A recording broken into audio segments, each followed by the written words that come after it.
Hi, I'm Rhonda Buss, and I am here with Chris Kenney. Christopher Kenney, as many know him. Greetings. And this is our very first interview for the American Opera Society of Chicago. As you may now know, we have a few blog posts that have been published, and we're trying to do this on a weekly basis, and we thought that a video with Chris would be fun.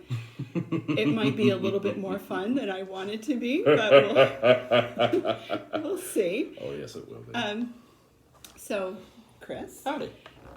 Chris and I met because of Bob Marks. Many of you may know Robert Marks, and the reason that Bob thought that it would be a good idea for us to meet is because we are both pilots. Yo. Yes. So Now you're real scared, aren't you? So anyway, so we met, and then at the time, Chris was involved at the Ryan Center and was very, very busy, and just didn't work out for us to fly. But thanks to COVID, we've had plenty of time. And this past summer, we flew all over God's green earth. Oh, God. Yes. So, Chris, I'm sure people would want to know what it is about flying an opera that you love, or how the two go together. Oh, yeah. So I absolutely have these two passions in life, and I've always loved both flying and singing. And I've considered the two kind of linked because let's examine flying first. It's a lot of fun. I'm a super duper adrenaline junkie. I love going out, going to different places like we did this summer. We went to Lexington, Cleveland, Duluth, and a whole bunch of different places. Yeah. And it just adds to the spontaneity of life. And with opera, there's that challenge of, all right, we're honing a small artful craft, and we're just going into it and saying, all right, I'm this character.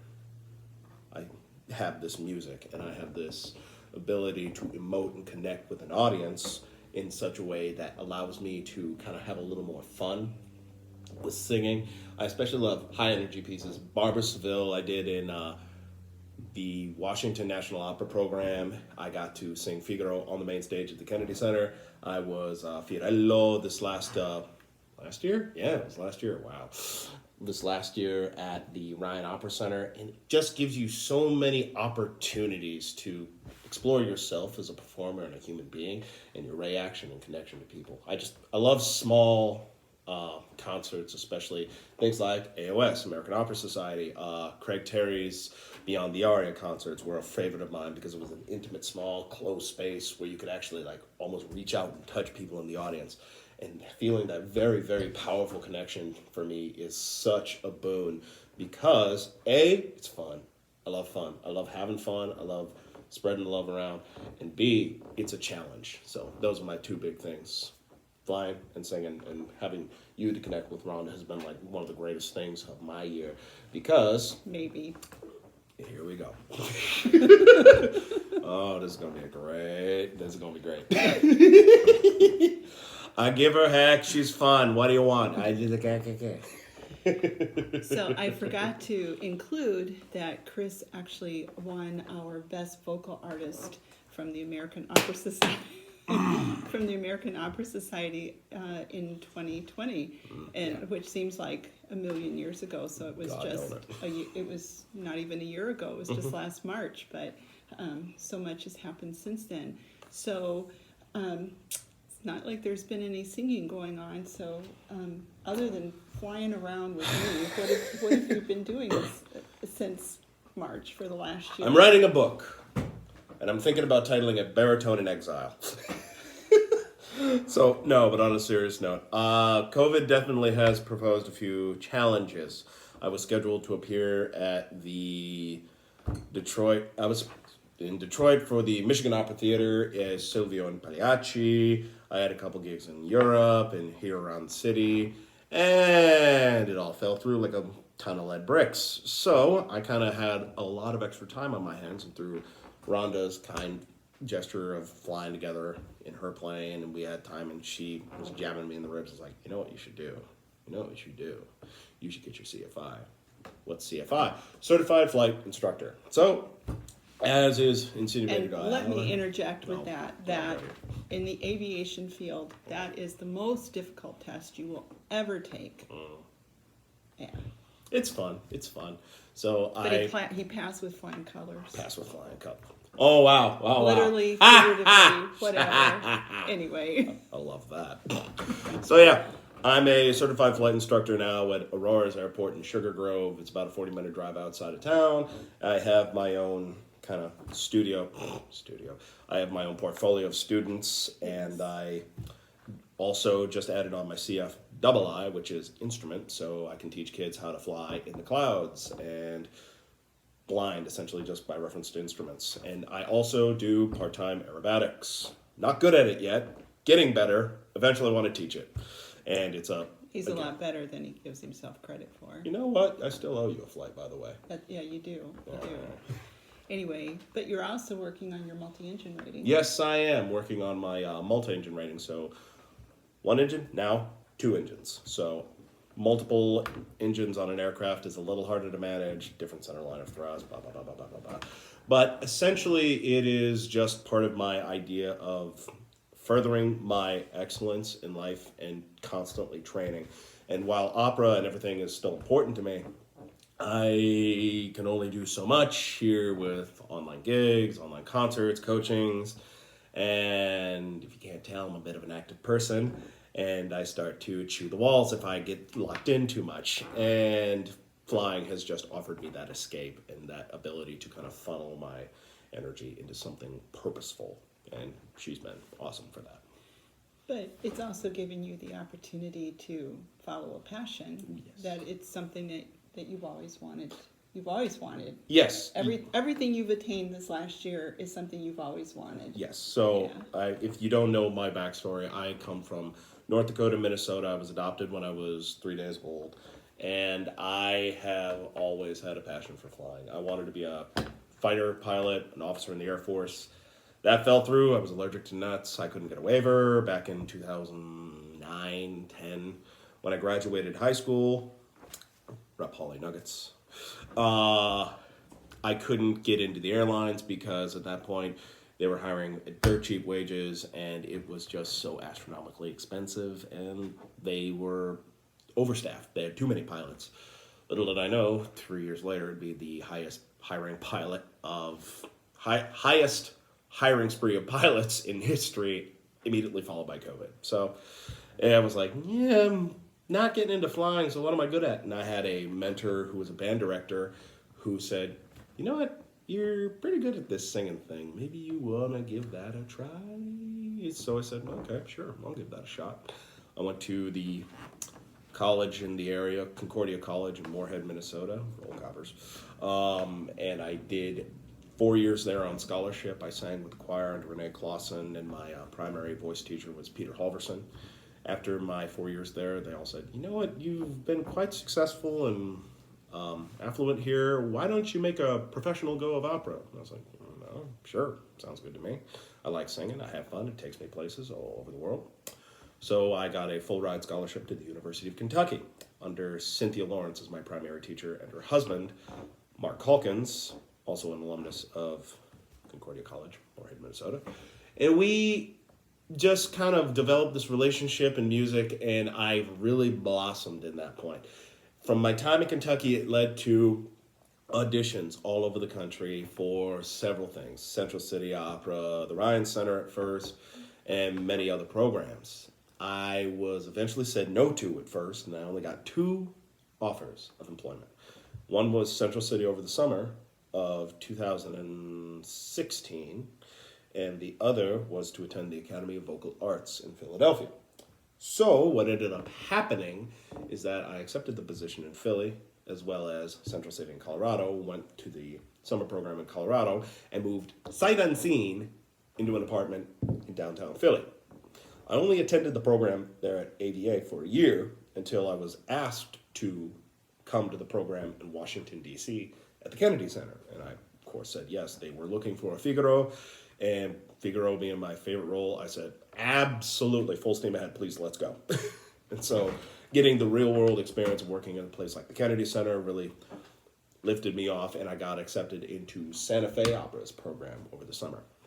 At which point, I sang and auditioned for the Ryan Center again. They saw me, and they said, "We love you. What would you think about coming and singing for the Ryan Center?" So I said, "Yeah, sure, that sounds fun." Besides, little fun fact, I like going to places based on their sports teams. So I said, "Well, I've sang for the Washington Nationals, the Cubs. I can do that. So if anybody knows anybody who, if the Cubs come singing next year, if you need an anthem singer, hi, I'm free, I'm available. I'll do Bears, Bulls, Blackhawks, anything. Season tickets, lower bowl, please." He obviously has no problem What? to No problem. ask for what he wants. Yeah. That's a good thing. You just gotta ask for what you need in life. That's right. So That's yes, I was graciously accepted into the Ryan Opera Center here in Chicago, and for the last 2 years I've been a part of that program, and it's been one of the most professionally developing programs that I've been a part of, and I've made so many friends and mentors here, people I know in the area, and it's truly been a blessing, and I've come to call Chicago home, and beats North Dakota any day. Well, I think one of the there were two exciting trips that we had this summer. Mm-hmm. One, I never saw Lake Superior before, so we flew up to Superior, Wisconsin, landed there, and then went into Duluth, and it was absolutely beautiful. And then the other was flying to Lexington, and I got to meet his teacher and tour the university, which was really quite exciting. It was a great day. And we made weight and balance with all the booze I bought. We didn't drink it. Ah, come on. We didn't drink it. Okay. So fun fact. My scholarship to the university in part was paid for by a bourbon and beer company, and I have to give patronage. Come on, Kentucky Bourbon Barrel Ale, absolutely delicious. If you want some Town Branch whiskey, get some. But bourbon country, you can't go down to Lexington and not get your bourbon. The first question I was asked when I moved to Lexington was, "Have you had your bourbon yet?" Well, what I got, because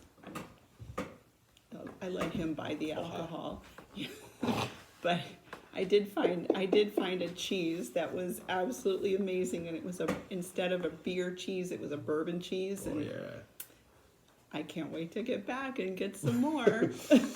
Neither can I. So at the moment, your days are filled with teaching. Today, no teaching today. It's a super cold day in Chicago, and so the flight school is closed. But I get to hang out with him a little bit, so that's always a good thing. Heckle. Anyway, but your days are spent teaching, and but he has some really exciting things coming up. So, Go ahead. is that my cue? Oh, yes, hi. Let him know. I've got several things coming up, as Rhonda indeed said. I have a contract with the Metropolitan Opera coming up this fall. God willing, the creek don't rise, so that COVID doesn't hopefully let us gather there. So I'm saying, all right, hold your cards. Met, debut, opening day. In Fire Shot Up in My Bones, I'm playing a supporting role in that. I have several other contracts in the Central Midwest. We're looking at Cincinnati, and I will be returning to Lyric Opera Chicago here in 2022. So there's a lot of stuff actually coming out of the woodwork. We're still going to have opera in the future. Where it's going to be, nobody knows. So I will indeed be singing, and I will still continue to be a flight instructor through the end of time. But for now, we're just holding our heads down, keeping on powering forward. Well, I think it's really quite exciting that you'll be going to, to be opening at the Met is... Oh, yeah. It's pretty neat. Pretty impressive. And then the same opera is what Lyric will be closing with in 2022. I think so, yes. Yes. So if you're not fortunate enough to go to New York, late September, October, see Chris. then you'll be able to see him in Chicago, which is pretty exciting. Yeah. It'll be a good time. So, what do you feel like you've learned through all this process of trying to figure out life during COVID? Determination. Don't get off base. Keep hitting. Keep fighting. Pick something. If the plan doesn't go according to plan, scrap the old plan and build a new one. Mm-hmm. It's okay. Yes, COVID happened. Yes, you lose the jobs. Yes, you can't go outside without a mask and all the doodads and whatever. Screw it. Keep fighting.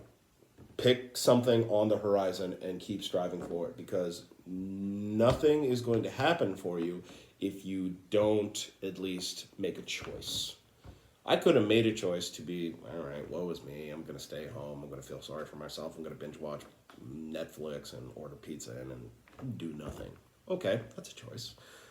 And I've been fortunate, I truly have been fortunate that I have been offered opportunities that haven't been afforded to many people. I do have flying as an outlet. I do have people I can commune and mentorship and stay with people. I am one who is, I like to be active, obviously.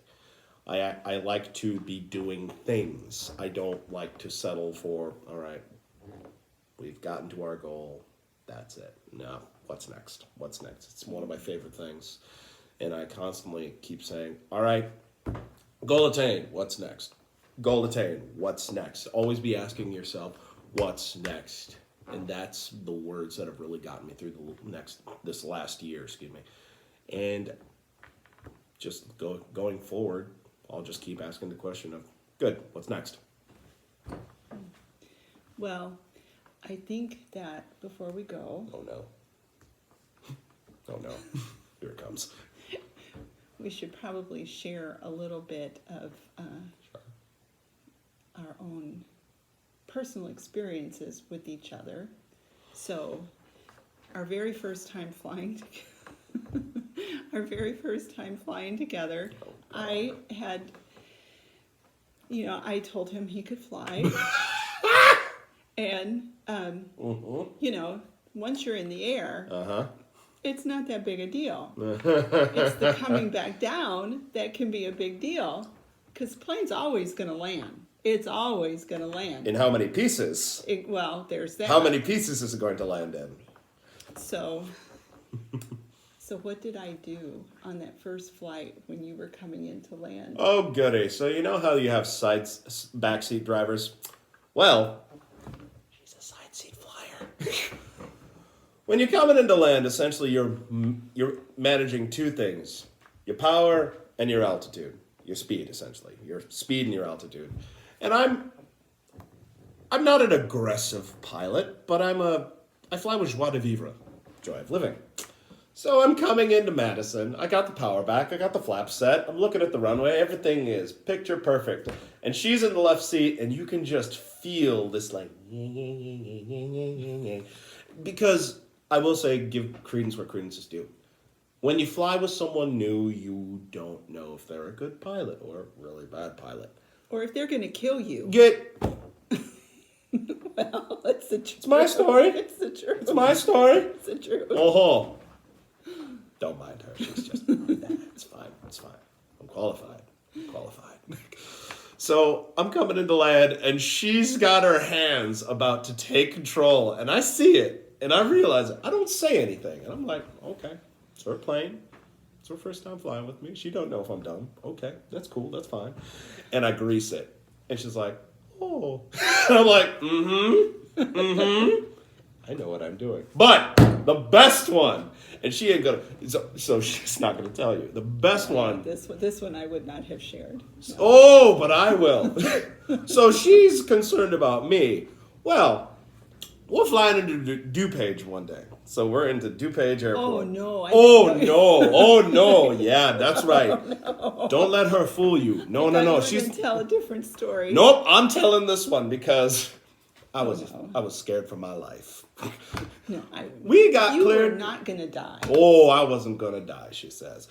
we were cleared to land in DuPage, and it was a little bit busier day. So there were about 6 planes lined up on each side of the runway that we were landing on. And we were cleared to land. When you hear those magic words, cleared to land, you can now go direct to the runway and put yourself on it. Now, the wonderful controller. We were about 20 feet away. We were more than 20 feet away. We were close. We were half mile. That's more than 20 feet. And very close. It's my story. Oh, go ahead. That's Go right. ahead. Go ahead. Go ahead. We don't get along at all. No. So we're a half mile out, right? I got the flaps in. Everything's good. And I hear this guy in the control tower say, "Hey, whatever plane goes next, you're cleared to take off." And I'm like, "You son of a..." Power goes in. I start going around. And I key the mic and I say, "Hey, DuPage Tower, this is 733 Mike Zulu. He cleared a guy to take off in front of us. We're going around." He starts apologizing, and I, not wanting to make a row of it all, I said, "No problem. I'll just go around." No, From the left side, you said no worries. No worries, whatever. No worries. No worries. No worries. We almost ended up. And she did this. Almost dead. And she did this, but louder and in an enclosed space. You ever get a hornet in your car? You ever get a hornet in your car? She is raving to the point where they can hear it on the radio. And I swear, I was like, Rhonda, you can't kill that man. Because I swear she was going to pull a Louisville Slugger out the back of the plane and go and knock on the tower's door and be like, come down here. I just want to talk to him. I'm like, please. But she's fun to fly with. Well. When she's not terrifying me. The other one. Oh, no. When I was studying for my CFI, I was about to take my test to be an instructor. And we're coming back from one of our cross countries, and we're over the airport, and we have to enter this traffic pattern. So you go, it's like 4 turns, and you enter to land at the runway. And when I got straight over, she took controls and said, "All right, I'm a student pilot. Teach me how to land." And so I start using my instructor tones, and I say, "Well, when we approach an airport, we have to pull the power out, and we do this check." And she said, "Well, I know that. Can't be helped." Wait, I forgot. Oh, you forgot within the 30 seconds? It was literally 10 seconds between the time that she said, "Okay, I'm a student pilot. Teach me how to land." And I said, "Well, first you pull the power." I know that. I know, I did. And I just put my hands up and like, clearly you know, so you just do it. And then when he did that, I did say, I forgot. I said, I forgot. I forgot. The ultimate absolution. Oh, I forgot. Okay. Okay. If you've had fun with the Chris and Rhonda show today. Tune in next time for Happy Hour and Super Bowl Sunday. Reports at 9. Well, actually, I can go ahead and let them know that Chris will be singing for us at the American Opera Society at our holiday gala in December of this year. So get your vaccine, do whatever you have to do to make it happen. Bring your bourbon. There'll be bourbon there. Oh, good. No problem. There'll be bourbon there. But I know it'll be a fabulous, fabulous evening, and I know you're going to really enjoy meeting Chris. He makes everybody feel good. No fun at all. No fun. No fun. He brings out the best in everybody. $3 shots. No. Anyway, thank you so much for joining us today. Thank you, Chris. My pleasure. Yes. And we look forward to opera coming back. Until next time. See ya. Keep singing.